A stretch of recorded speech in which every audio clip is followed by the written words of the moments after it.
क्या आप जानते हैं कि भगत सिंह, जिसने मात्र 23 साल की उम्र में अपना जीवन देश के लिए कुर्बान कर दिया, उसे लोग वीर, क्रांतिकारी और नायक मानते हैं। लेकिन क्या सच में उनकी पूरी कहानी सिर्फ शहीद होने तक ही सिमट जाती है? उनकी जिंदगी का वो पहलू जिसे आज तक किसी ने नहीं जाना, एक ऐसा रहस्य जिसने उन्हें दुनिया के सबसे बड़े क्रांतिकारियों में शुमार किया। क्या है वो रहस्य? जानिए इस वीडियो में। सच जानने के लिए अंत तक देखें। भगत सिंह का जन्म 28 सितंबर 1907 को पंजाब के बंगा गांव, अब पाकिस्तान में हुआ था। उनका परिवार राष्ट्रवादी विचारों का था और उनके पिता किशन सिंह और चाचा अजीत सिंह दोनों स्वतंत्रता संग्राम में सक्रिय थे। भगत सिंह के लिए स्वतंत्रता और देशभक्ति के विचार बचपन से ही प्रेरणादायक रहे। जब वे छोटे थे, जलियांवाला बाग हत्याकांड 1919 की घटना ने उन्हें गहरे रूप से प्रभावित किया और इसने उनके मन में अंग्रेजी शासन के प्रति गहरा विरोध उत्पन्न किया। भगत सिंह की प्रारंभिक शिक्षा लाहौर में हुई। युवावस्था में ही भगत सिंह का झुकाव महात्मा गांधी के असहयोग आंदोलन की ओर हो गया था, लेकिन चौरी चौरा कांड के बाद गांधी जी द्वारा आंदोलन को वापस लेने से भगत सिंह निराश हो गए और उन्होंने क्रांतिकारी मार्ग को अपनाया। वह 1920 के दशक में Hindustan socialist Republican association (HSRA) से जुड़े, जो एक क्रांतिकारी संगठन था। इस संगठन का उद्देश्य सशस्त्र संघर्ष के माध्यम से ब्रिटिश शासन को उखाड़ फेंकना था। भगत सिंह ने जल्द ही संगठन में एक प्रमुख स्थान बना लिया और अंग्रेजी साम्राज्य के खिलाफ संघर्ष में क्रांतिकारी गतिविधियों में सक्रिय रूप से शामिल हो गए। भगत सिंह को देश भर में तब ख्याति मिली जब उन्होंने 8 अप्रैल 1929 को केंद्रीय विधानसभा में बटुकेश्वर दत्त के साथ बम फेंका। उनका उद्देश्य किसी की हत्या करना नहीं था, बल्कि ब्रिटिश सरकार की नीतियों के खिलाफ शांतिपूर्ण विरोध करना था। बम फेंकने के बाद भगत सिंह और बटुकेश्वर दत्त ने आत्मसमर्पण कर दिया। उन्होंने नारा लगाया, इंकलाब जिंदाबाद, क्रांति अमर रहे।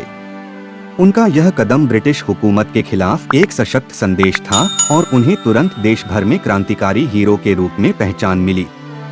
भगत सिंह लाला लाजपत राय पर हुए लाठीचार्ज का बदला लेना चाहते थे, जिसमें उनकी मौत हो गई थी। यह लाठीचार्ज लाहौर में साइमन कमीशन के विरोध के दौरान हुआ था। इसके बदले में भगत सिंह और उनके सहयोगियों ने 17 दिसंबर 1928 को पुलिस अधिकारी जॉन सॉन्डर्स की हत्या कर दी। इसे अंग्रेजी शासन के खिलाफ एक बड़ा क्रांतिकारी कदम माना गया। भगत सिंह को असेंबली बम कांड और सॉन्डर्स की हत्या के लिए गिरफ्तार किया गया। जेल में रहते हुए उन्होंने ब्रिटिश सरकार के खिलाफ आवाज उठाने के लिए भूख हड़ताल की। उनका उद्देश्य कैदियों के साथ किए जा रहे बुरे व्यवहार को उजागर करना था। उनकी भूख हड़ताल ने उन्हें जनता के बीच और भी लोकप्रिय बना दिया और वे राष्ट्रीय हीरो के रूप में उभरकर सामने आए। भगत सिंह केवल एक क्रांतिकारी ही नहीं थे, बल्कि वे एक विचारक भी थे। उनकी सोच समाजवादी और मार्क्सवादी विचारधारा से प्रेरित थी। उन्होंने अपने जीवन में धर्म, जाति और अन्य सामाजिक भेदभावों के खिलाफ आवाज उठाई। भगत सिंह ने मैं नास्तिक क्यों हूँ जैसी महत्वपूर्ण लेखनी के जरिए अपनी विचारधारा को सामने रखा, जिसमें उन्होंने तर्कवाद, समाजवाद और नास्तिकता का समर्थन किया। 23 मार्च 1931 को भगत सिंह, सुखदेव और राजगुरु को लाहौर सेंट्रल जेल में फांसी दी गई। उस समय भगत सिंह केवल 23 वर्ष के थे। उनकी फांसी के दिन को अब शहीद दिवस के रूप में मनाया जाता है। उनकी शहादत ने भारतीय स्वतंत्रता संग्राम में एक नई ऊर्जा भर दी और वे भारत के सबसे प्रतिष्ठित स्वतंत्रता सेनानियों में से एक बन गए।